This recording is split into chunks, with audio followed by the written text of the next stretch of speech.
So we have our walls going up. We've already got the electric upgrade went across that bump out there underneath the top of this wall and across and up and over and a soffit around and out into the public hallway. We're gonna go take a look at that. We had to get approval from the building, approval from the neighbors. I mean, the fun part of working in co-ops. And then here, we came up and over the public hallway.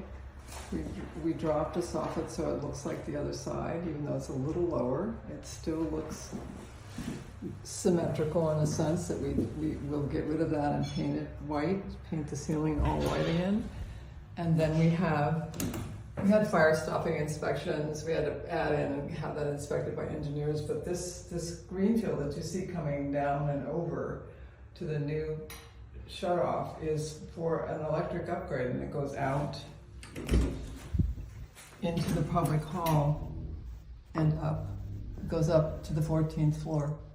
So the moral of the story is you got to check everything: load letters, electric risers, and